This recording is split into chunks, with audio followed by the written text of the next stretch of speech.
Department Innovation Center, which from the name you can understand works on climate technologies specifically for the private sector. Previously, he was an investment manager at Danish International Investment Funds and also at KPMG, working on specifically corporate finance and transaction services. He's especially passionate about corporate sustainability, and he works extensively with entrepreneurs. Previously we were discussing about the content of his talk, and there are a lot of things that he wanted to talk to you about. So I know that he's going to touch on a few things, but without further ado, Dr. Mungai, the floor is yours. Thank you so much, Mehmet. And first and foremost is to say thank you very much for having me.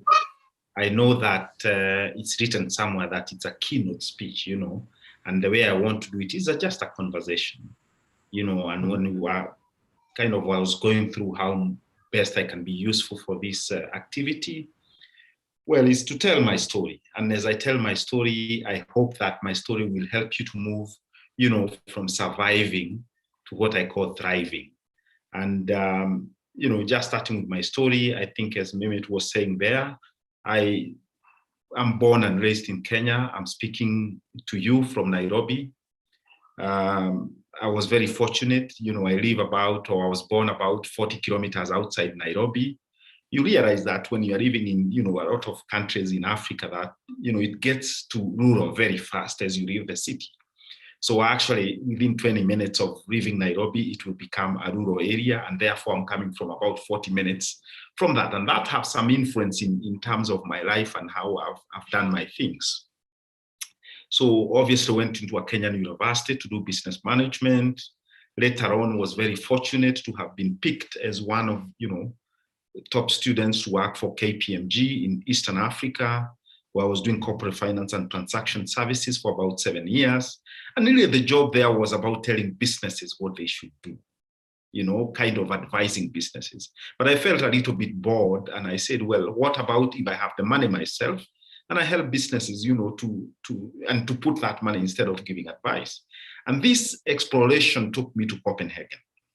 And this is to work for Danish International Investment Fund, a fantastic job, I tell you guys. And probably many of you also have had fantastic jobs. But then, you know, after a couple of years, I kind of got and I felt that this was not it. You know, I came back to Africa, was the head of the regional office for Africa for the fund. And basically we were doing investments. And I after a couple of years and something really tragic happened. That was in 2009 when I was seated in Copenhagen. You know, I received a call that my mom, you know, had gone to see a doctor because she had a problem with her eyesight and things like that. And it turned out that actually she was half blind. And this is a typical problem.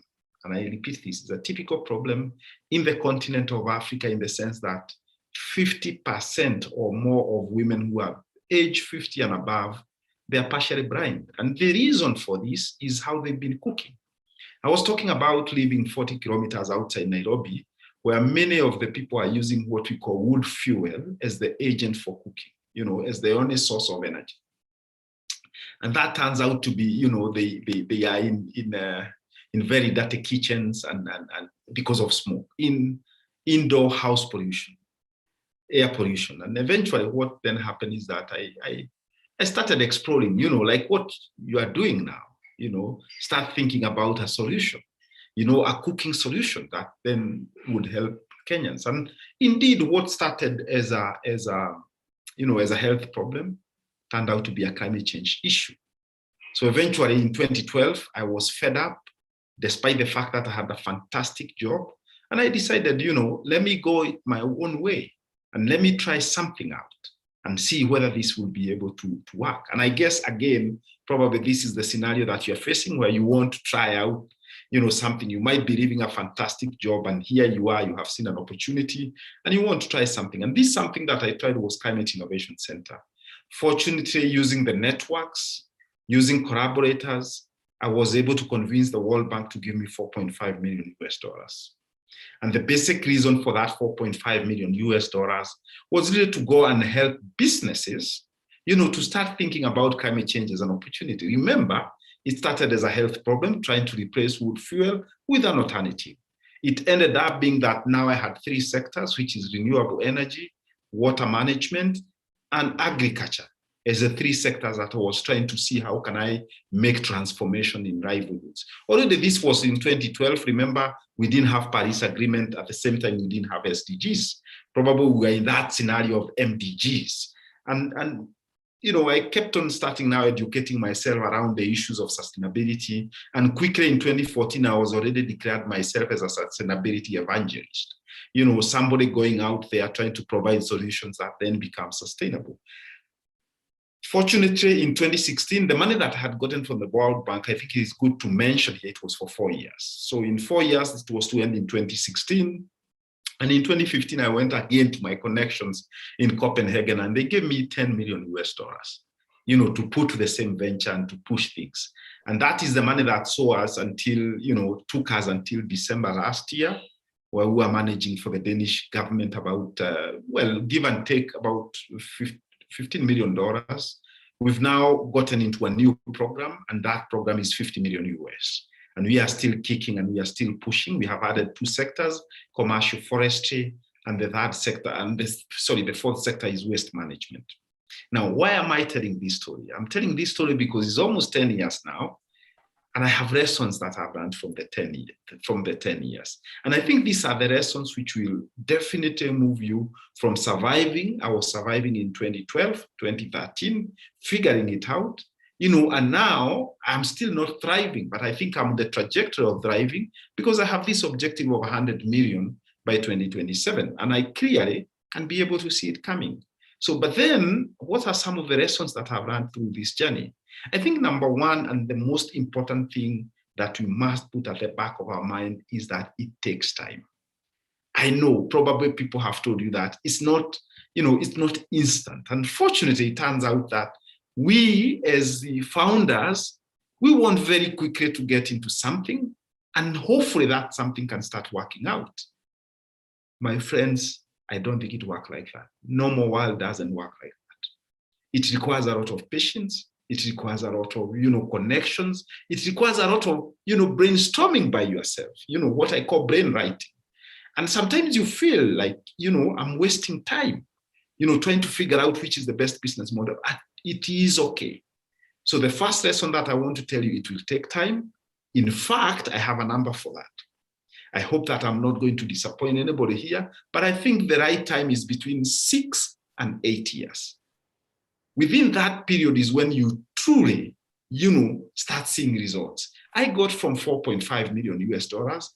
I must say that was a bonus, Then, fortunately, in 2017, 2016, then I bump into the 15 million. And still that time, I can tell you I'm trying. When now I'm getting to 50, 100, this is when it is working. And as you can see, it have taken me 7 to 10 years to be able to achieve to that. But for you, I'm telling you, 6 to 8 years, you start seeing results. So we must have, the resilience to stay at it and to remain there. Let me just share a story here. One of the people that we started figuring out around 2012, what can we be able to do to change, livelihoods in our country, is one guy called Caesar. We tried to work, he was working on his different enterprise, trying to work with renewable energy, and especially solar lanterns for homes. And he put his blood and sweat and tears for 4 years. And in the 4th year, he told me, man, this thing is not going. I think I want to go back to employment. And I tried to convince him, let's stick on. You still have 3 years. Let's stick on. And unfortunately, he decided to go out and get a job. Even now, he's got a job. And the point that I keep on telling him is that, you know what? You will still come back because the job will be gone when you're 50. But then between 50 and 70, remember, it is within our DNA that we must make transformations. And those livelihoods that we are transforming, it will require you again to start from scratch. So my call to action is that let's stick to it. It takes time, but we will be able to get there. The second point that I thought that is also very important, to mention on this, And this is from what I call the personal front. I think one other thing as founders we might sometimes, ignore is our own self-balance. And self-balance to me is constituting of 9 good things. And I'll share shortly about what are those 9 things. But I think the point that I'm trying to raise here is that, yes, it takes time, but unfortunately, we might be able to spend all our lives trying to figure it out and trying to push our businesses. But that's not all. We have other 9 things which truly will lead to a balance and which will lead us, to even be able to better manage our business. The first thing, and by the way, this I'm saying it with a lot of humility, and I'm saying them from the order of importance. It might be, you might be able to iterate a little bit for yourself, but this is for me. So number 1 and most important is my, spirituality connection. And I have to nurture that because I do believe, on something, and that's something that I believe on. Then spirituality, which is spirituality, I must be fixated to it, and I believe that this is what transforms things. This is what pushes things. I mean, for you, it might be a different thing, but you have to figure out you must be anchored on something. And that's something when the going is getting tough, that is what you go back to. For me, in my case, is the spirituality. The second point is about my physical health. In 2012, then I also picked up a hobby, and that hobby was about running marathons. To date, as we speak, between 2012 and today, I've been able to run 25 marathons. And this, I'm talking about full marathons. And this is how I generate joy in my system. And again, for you, you must pick up something which will help you to be physically fit. Because again, you can afford, not to be fit as you run your business, as you try to, to work on your idea. And to me, physical health is almost everything. In fact, they say the health is the crown that only the sick people will see on the healthy people. And therefore, it is very critical that if you don't have your health, you have nothing. So it is important that as you push your idea, put those extra time, put those extra minutes, to become fit, because also it requires you being resilient. The third thing, and also very important, is also my inner health. And inner health here means, the kind of energy that I'm churning out, the kind of, am I that gloomy person always? How positive am I? And I'm really calling you to action that, friends, let's try as much as to be as positive as possible. Things in most cases will not work the way we want. And if we choose to be gloomy, if we choose to be negative, unfortunately, it will generate negative energy within our systems. We must remain positive, and to do that is that bit that I'm calling inner health. The fourth thing, which is also very important for me, is my family. And I reckon probably some of us don't have families, but at least you have extended families and things like that. For me, family is where when everything, is not going the right way, they are my cheerleaders. These are the people who, when everything else is gone, at least I'll have my family. So it's also to make sure that I have a good relationship with my son, I have a good relationship with my 3 daughters, I have a good relationship with my wife, and always making sure that, the business sometimes doesn't come, ahead of them. Because at the end of the day, those are the people who matters for me. Number 5, which is your business, or what I call career, you also must be able to create some time for it. Of course, this is the essence, and this is what you are trying to push, but it also must be, balanced in the sense that it comes as number 5 is not the most important thing, but it's also necessary. 6th point is what I would call finances, and this is a point that I've gotten into a lot of controversies, because then a lot of people, at least from my part of the world, they think that finances should be number 1, and I keep on saying finances is just an enabler, is not the means to the end. It's a means to the end, is not the end. And therefore, in this case, there must be need for that balance. And point number 7, so that then I can go very quickly, is the point about, also the circle of genius. And circle of genius, by the way, this also, especially you being founders and interested in ideas, is a critical point in the sense that you must have a mastermind group, for instance. And a mastermind group is what I call my board of directors. Believe me, I have 7 people that I sit every month. We have conversations, and I share with them, my good things and my bad things, and they will become with no judgment at all. And they will be able to give me feedback, and they'll be able to tell me this is the way. And I've seen it being improving all the time. Remember, this is not my board members. This is what I call the circle of genius. The people that I find very close to, who can be able to give me that, advice with no judgment, and who can be able, to help me take it to the next level. Finally, it's about adventure, and it's all not about working. It's not all about our institutions. It's not about, working. It's also about having some fun along the way. So it's also important that you incorporate that you have some fun. And finally, and the last and most important, probably should have been number one, but I have put it 9, is about impact. And the only simple way I put this is that when I was born, everybody who was around me rejoiced, but I cried. Now, when I die, I want everybody around me to cry, and I will rejoice because of the difference that I will have made within our continent, within livelihoods. And I guess this is the journey. As we talk about SDGs, I think this is all what it is. It's about, going that one extra step and ensuring that we make impact. So that was my second point, which is consisting of too many things, which are 9 things. And it's about, as we move forward, as we try to build businesses, as we try to come up with ideas, it's also important that we try and achieve that life that I call life of balance. Because otherwise, if that life of balance is not there, home front is not okay, you are not okay, the business can also not be okay. It will not thrive. It will still continue struggling, and hopefully it can survive. The third point that I think is also very important is an issue about, support. And I hope that the incubation here is also, and the accelerator here is also helping that support. So we require, as founders, we require more support than what, people would think that we require. And that support, I look at it from 5 different ways.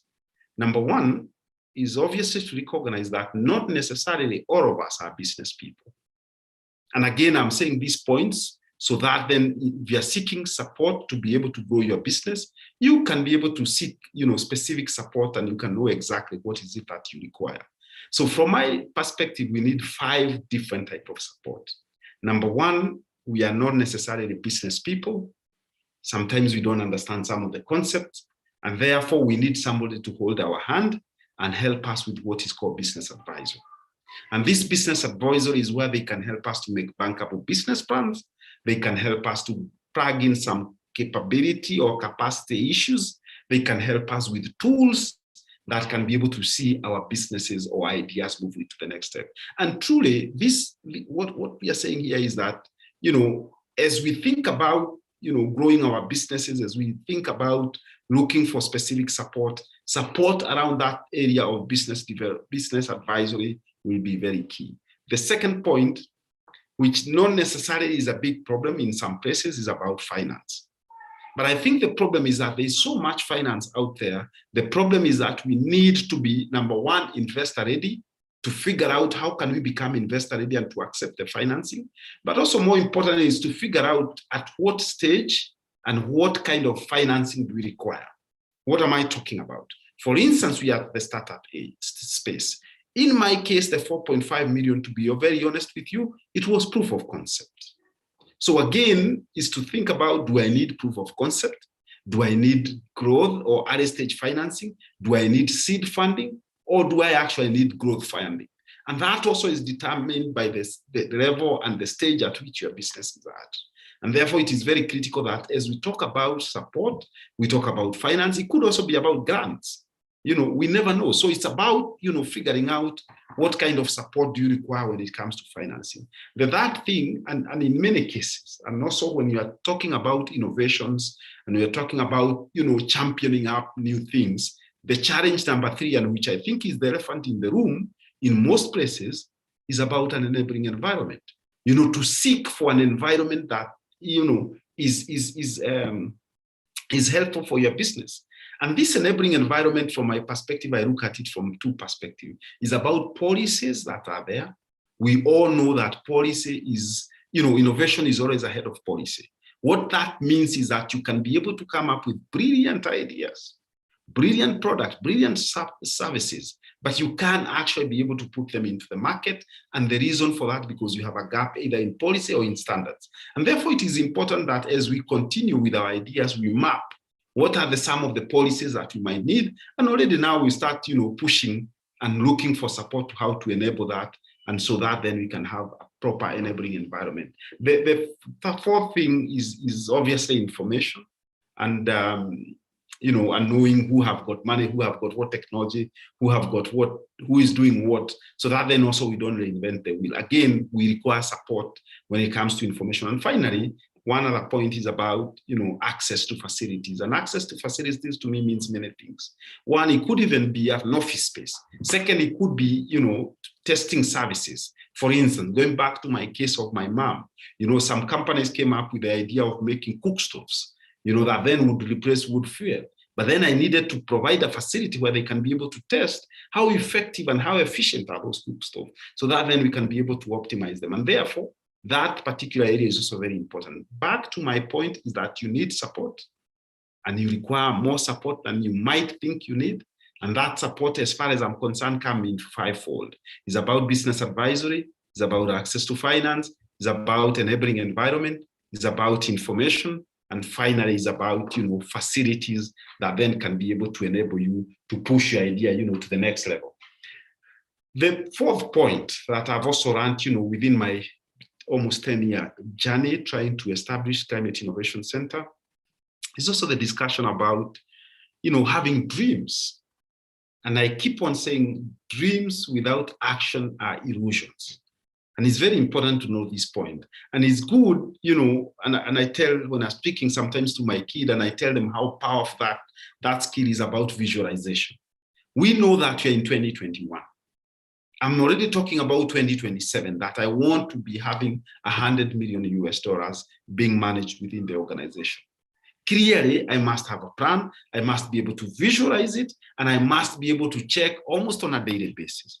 How am I doing as far as that plan is concerned? In fact, sometimes I tell people it is called me-limited strategy. I want to make a difference. How am I going to make this difference in the next 5 years?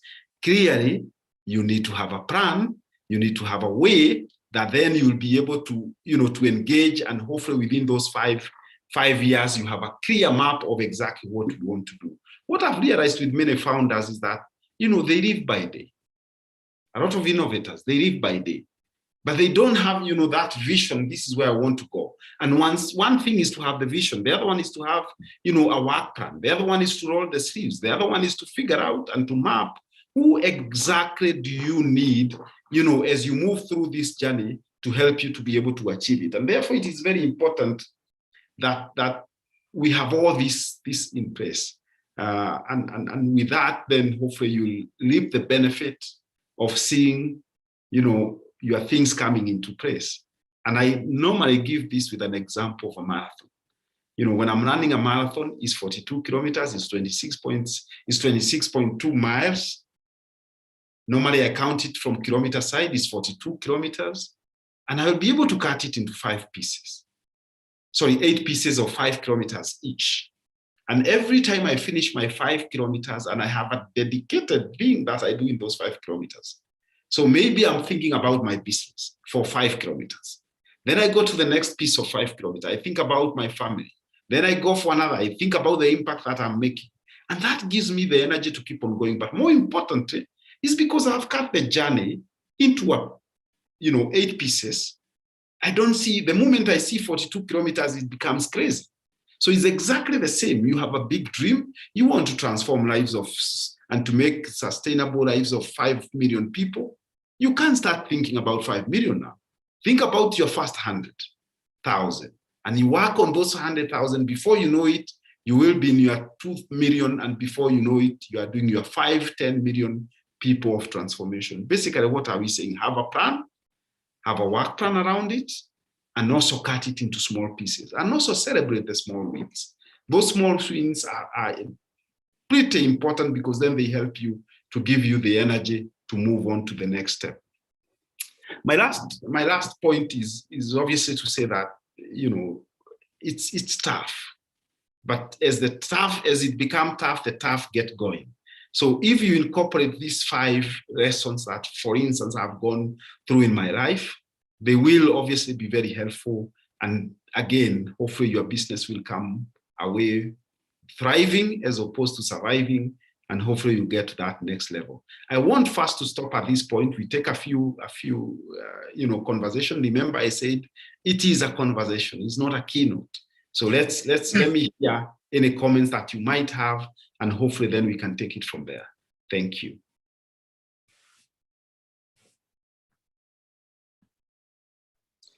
Fascinating, Edward. Fascinating. It was great listening to you. And I also was following in the WhatsApp chat that people were commenting that, I mean, this is impressive to listen. I mean, the way you put it, I think, I mean, we also need to look at the other side of it, the personal, the human aspects of growing an organization. And these advices were like gold. Thank you.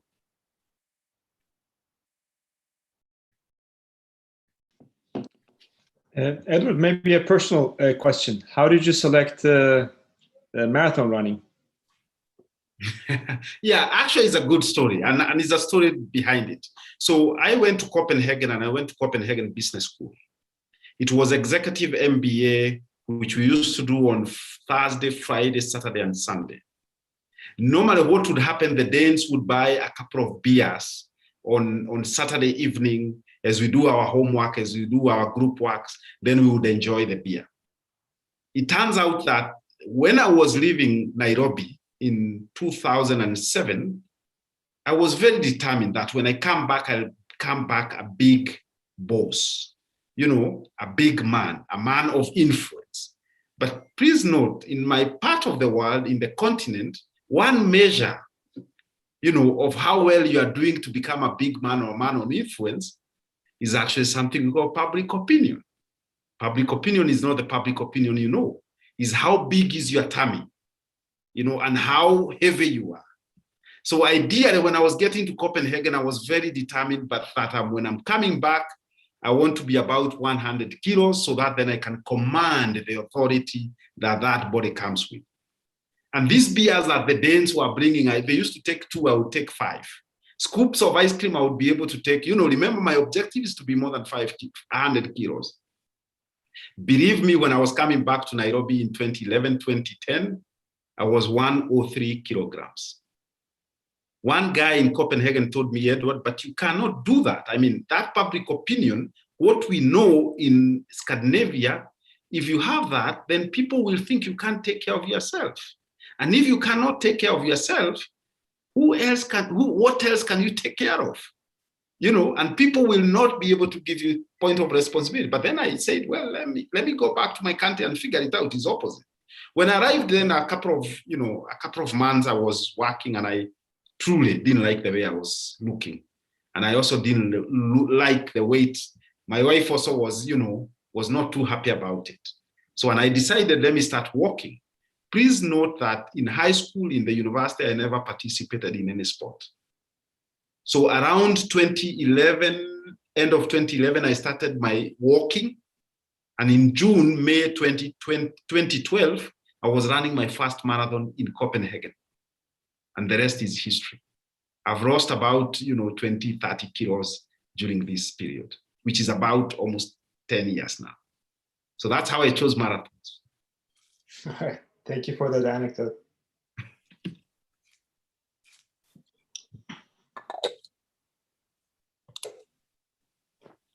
Anu, do you have a question? I can see your mic is open. Oh, I left it open.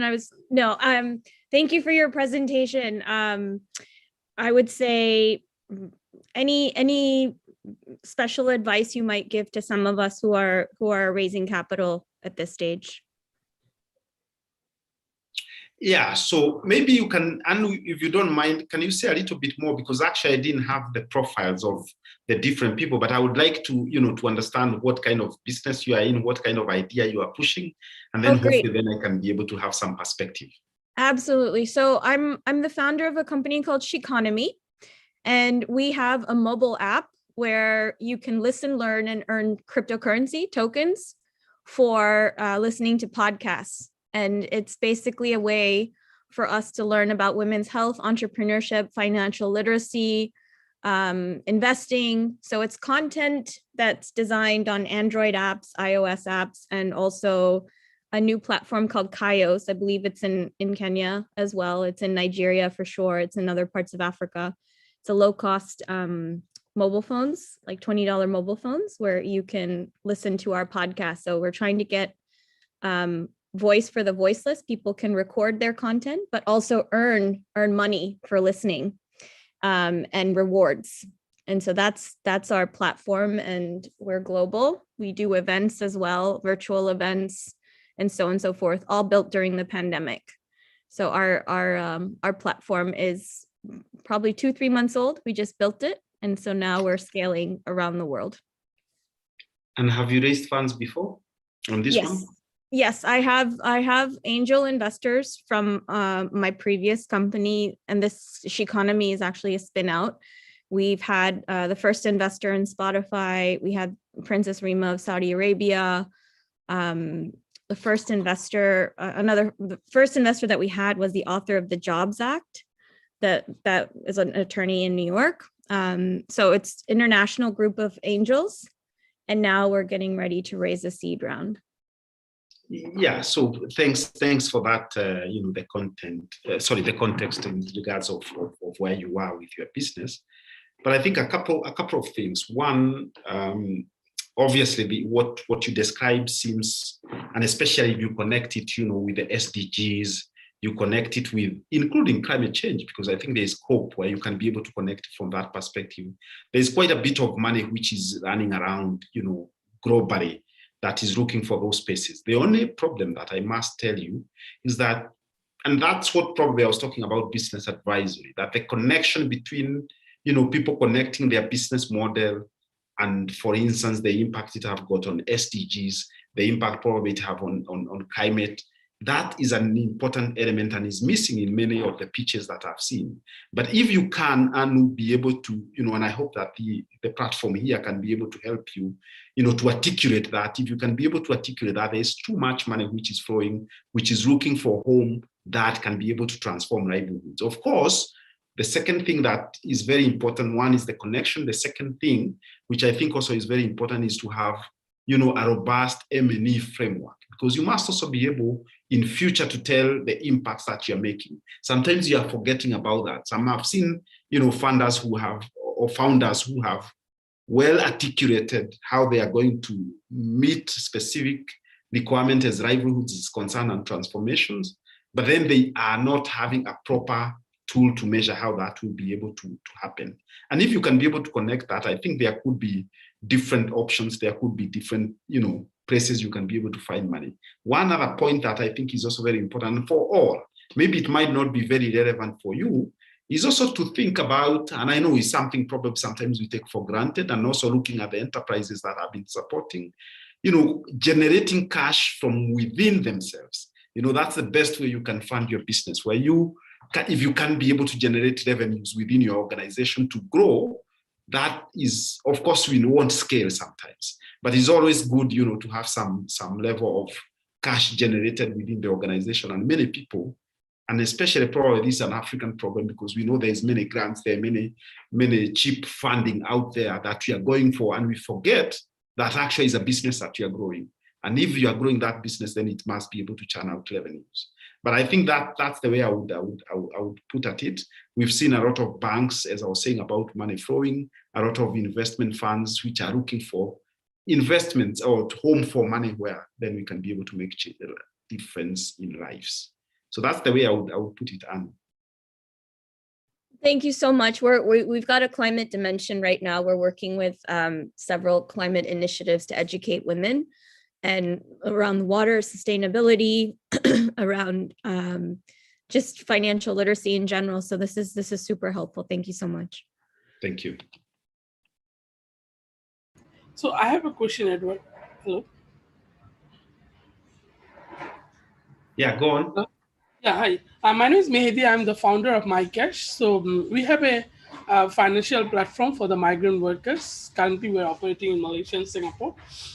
So my question is like, how you manage your mental health, like because some of the times, the forest startup founders, it's become very, very difficult, to cope up with all the difficulties and all this thing. You feel very, very lonely and very, very low.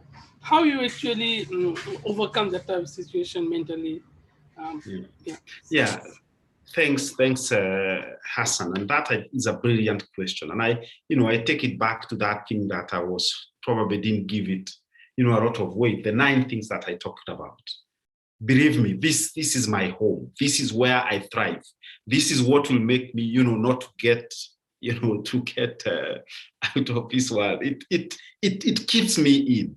It's my marathon. Every morning, believe me, 5:30 to 6:30, I have to go out and run 10 kilometers. Now, as I do those 10 kilometers, it pushes a lot of, pressure from me. I have to make sure that I'm having breakfast with my wife, as an example, and having conversation. And then I have to come back to my computer. Sometimes we make the risk of, spending 18 hours, 19 hours on our computers. I think if we can try to achieve that life of balance, try to balance all those 9 domains. You have some adventure, you have some friends that you're talking to. And also this internal health is also about, observing, unique things and things that are, how do I put it? The internal health is also about you figuring out what is not going on well in your life. For instance, you might be stepping to my dinner table as an example, and I feel, well, I'm not stable. Something happened. Then it's an alarm to me to say, well, Edward, you need to do something, and you need also to have a system where you kind of, you are monitoring yourself, kind of the monitoring and evaluation thing I was talking about. But I think more importantly also is that there's also an important thing called routines. And Hassan, this is probably, again, and the rest of the people, is something probably that I should have also shared, that it's always good to have specific routines. And I've seen it, saving me from a lot of problems. Like, I know exactly what I'm supposed to do on an hour basis. I know when I'm supposed to go for tea, when I'm supposed to go out run, when I'm supposed to go out exercise, when I'm supposed to go have breakfast with my wife, when I'm supposed to, to spend a couple of minutes in prayer, and that is fixated. I have a plan for it. And that also keep me a little bit more grounded, and hopefully then also upstairs, then I remain in the right mood, and then I can be able to push my business. I hope it's helpful. Yeah, thank you. Thank you.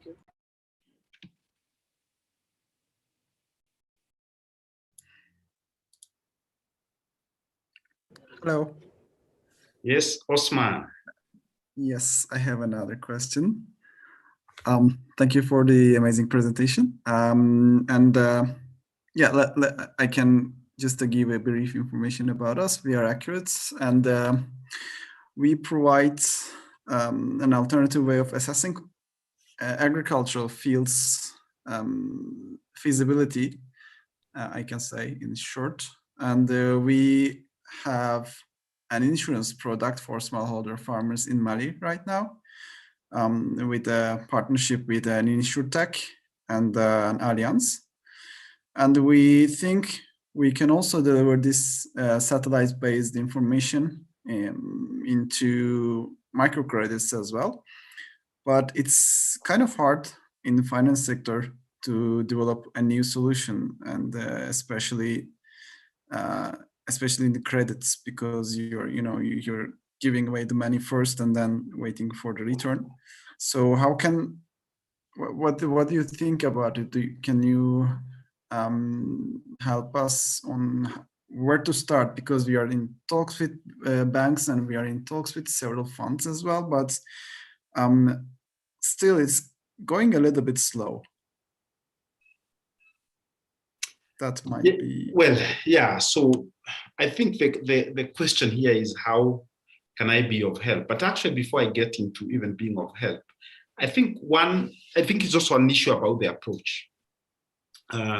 Just to give a simple example, within East Africa, I've been wanting, to have more people who are doing climate innovations, getting more funding from commercial bank as an example. If there is any group or bunch of people who are less innovative and they are still in the traditional way, is what I call banks. As an example, the loan application forms that you see in Mali, for instance, or in Kenya, they are 15 years or they are 5 or 7 years old forms.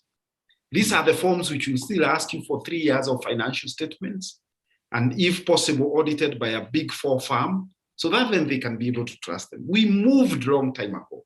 Unfortunately, the banking sector have not, innovated around the products, around the services that they are providing. They are trying, but they need our help. And how do they need our help? In my case, when we're having challenges with banks investing in these kind of companies, then I realized working with an individual bank doesn't help. So maybe then what would help is working with a banking association. For instance, in Kenya, we do have Kenya Bankers Association.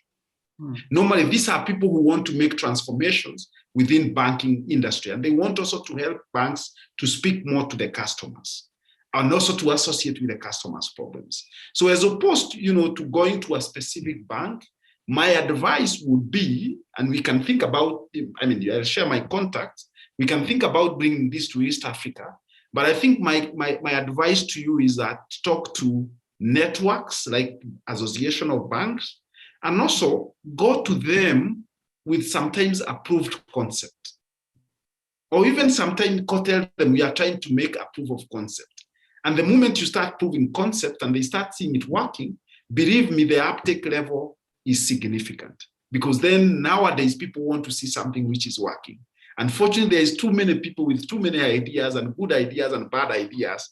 And sometimes they don't believe until they see them working. So my point is that get into these networks, try to have some pilots with them, and hopefully something will work. And again, that boils back to my point number 1, that it takes time.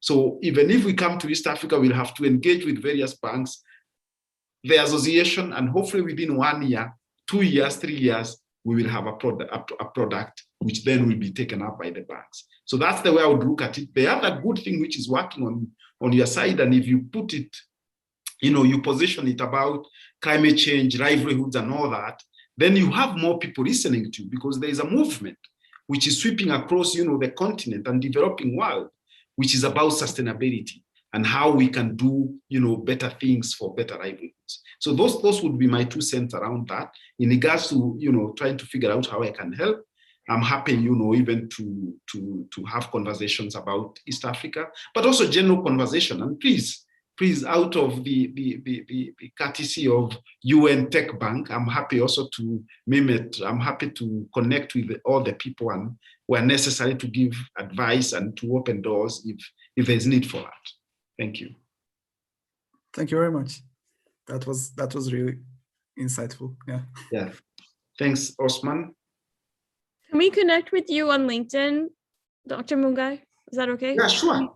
Okay. Thank you. Sure. Go ahead and I'll accept it as fast as I can. I sent it already, so thanks. All right, perfect. Perfect.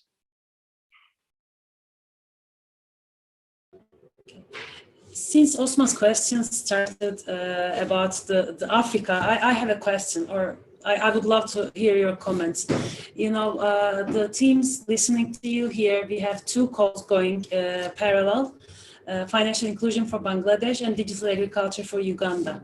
But however, since all of the teams are, they're already global and internationalization, they're going international, I would say. Africa is, in many of them, they have the focus of expanding or starting piloting in Africa. I think what you started explaining as a reply to Osman's question was a lot of hints about how to do business in Africa. But since every continent is different, and since you have a lot of experience in Europe too, how would you compare, or what would you recommend? I understand the time, relationship building part. Any other extra opinions that you would like to share about doing business in Africa, coming from outside other countries? Yeah, so I think a couple of things. Number 1 is partnership works. But I'm very quickly to say, the partnership that you make in Europe or in the US or in such places is not exactly the same partnership you make in the continent of Africa. One thing though, which is very important, is that as you make your partnership, you can trust what people tell you in Europe, for instance. When I sit in Denmark, when I'm having a cup of coffee and we agree on a deal and this is it, it's all full transparency. It's what I call transparency international. But when I come to Africa, then everything that I'm being told, is always good, to have somebody else to check it out. Reason being, it's not always, at face value. So one thing that I would, recommend, and one way of doing business in Africa is obviously through partnerships, but then make sure that the partnerships that you're getting into, they are well vetted and you know that it is all working. Let me just give a simple example here. A couple of years as I was working for the Danish government, I had a project in Tanzania, and there was a local partner and there was a Danish partner. Normally, that's how project used to start. Where you have a Dane who, for instance, in this case, was a pig farmer, and he had identified a big opportunity of farming pigs in Tanzania with a huge market in Tanzania. And therefore, through conversations, those people came together. Fortunately, the Danish government at that point, they had money, which was, for north-south kind of collaboration. And therefore, then these guys got about $1 million. Of course, the money is given to the Danish partner because they trust that one. And then if the Danish partner is the one to ensure that money is well transferred in Tanzania. So, and the first tranche was about 300,000 US. And the guy in Tanzania received the 300,000 US. And the first thing he did was to buy a car, which was 150 million US immediately. Money which was supposed to go and scale the business, is gone to buy a car. And the truth of the matter is that a couple of weeks later, that car was, involved in an accident. It didn't have insurance. And therefore, at the end of the day, the business lost the 150,000. So again, this is the kind of things that I'm talking about. You must be able to know your partners, and you must be able to ensure that, there are people that you can be able to work with. The second point that also I want to say, and is also related to the point that I was talking about, that it takes time, and especially in Africa. You might think that you're coming with a fantastic product and that it will be taken and it will scale very fast. But the truth of the matter is that give it time. It takes time. It will not be able to, to scale immediately, but it will take time. The third point, and also very important, is that, when you look at what is called the this World Bank survey, which is doing business, the index for doing business, you'll find that most of the countries in Africa probably are, they are in the 70s, they are 100 in terms of that score. And that is true in the sense that there is a lot of red tape when you're trying, for instance, to acquire licenses, when you're trying to acquire things like, permits and all those, and even, for products to be certified within the market. So, and basically what then you have to do in regards to that is, as you look for to scale your business, you must also involve yourself, not necessarily with politicians, because corruption is also real, but it's also about involving yourself, with good partners who can be able to open doors and probably who can also be able to give you a blue stamp. A good case here is my case. When I was working with the World Bank with the 4.5, that was already a blue stamp. And I would say this is a World Bank project. I'm funded by the World Bank, and all doors would open. So again, is to say that as you try to come to Africa, try to look for that blue stamp.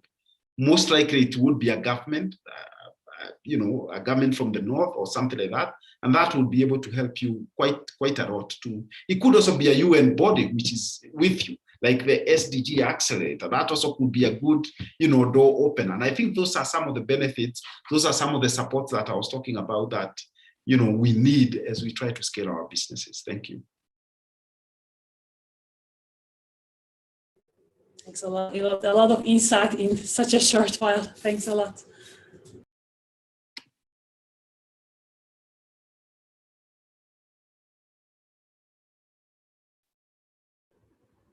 Hi, Edward.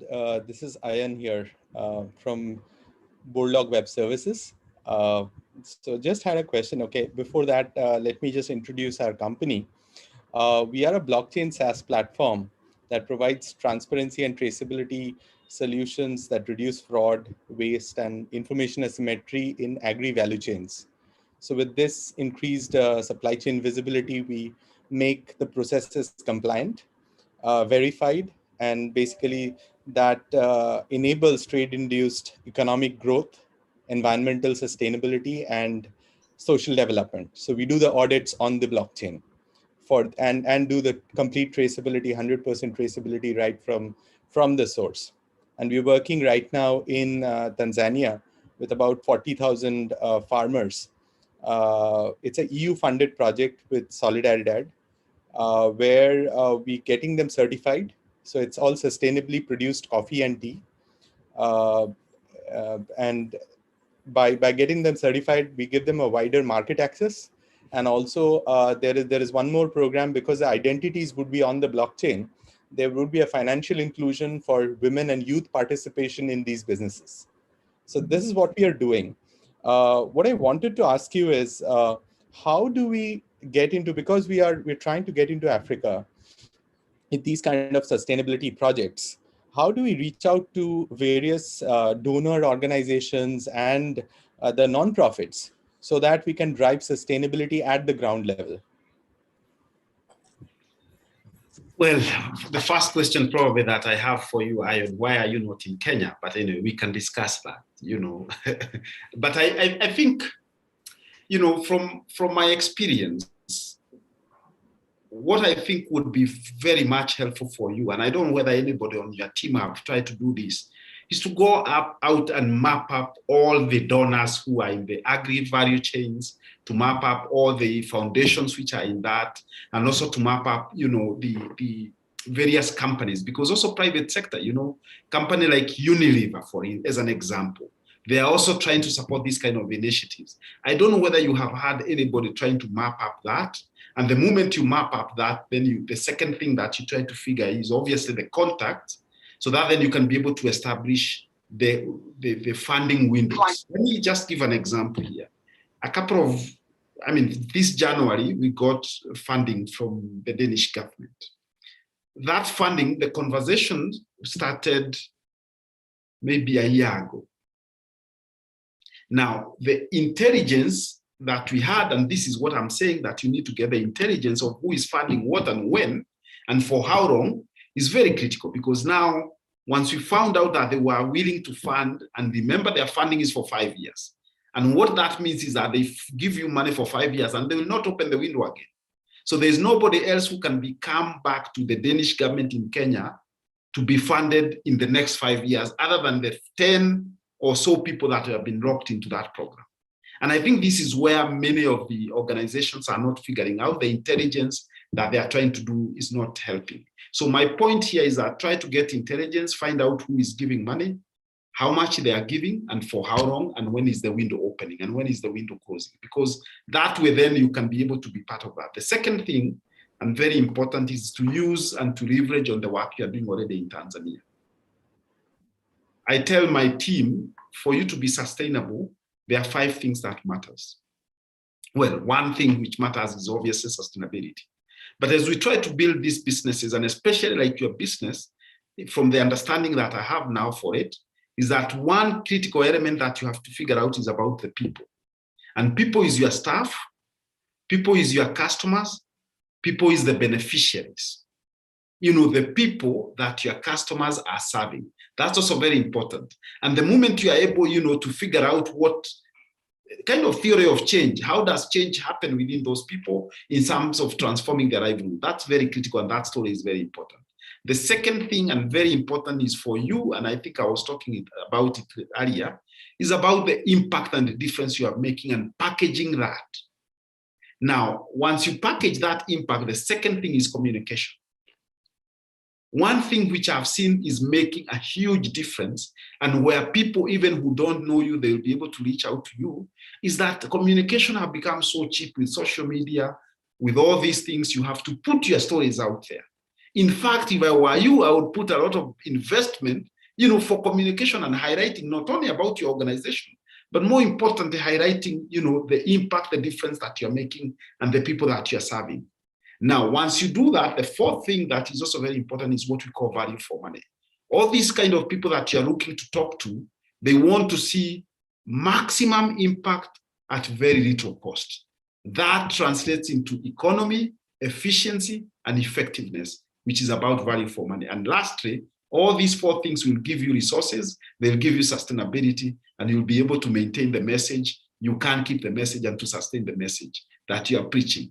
So that's the way I would look at it. And I would, like to connect and discuss why you are not in Kenya, so that then we can also figure out, because what you're talking about is a fantastic thing. And especially when you are working with the EU delegation, which is one of my funders, because they want to see the products that are being made within the continent. And when they are exported, the people want to see what is the makeup of the product, how have it been made, and the story behind that. And I think you have the capacity to be able to provide such, such information. Thank you, Ayon. Thank you. Thank you.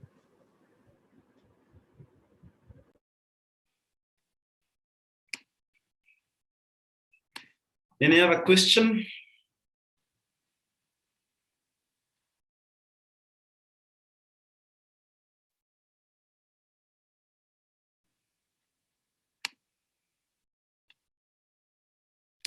I have one, Dr. Mungai. Climate tokens. Kenya is fairly advanced when it comes to cryptocurrency, and it's one of the most advanced nations I've been to. Do you know of any climate tokens right now that are circulating in Kenya that you might be aware of? Well, no. The answer is no. I'm not aware of any, and okay. That is good homework that I can be able to work on. Okay, I'm launching a climate token. So we're looking for distribution and so on and so forth, specifically in Kenya. So I will be reaching out and tell you some more about what this is all about. It's not announced officially. It's going to be announced this weekend. Sure, and I'm happy to be of help. And so let's talk. Definitely, thank you. Sure.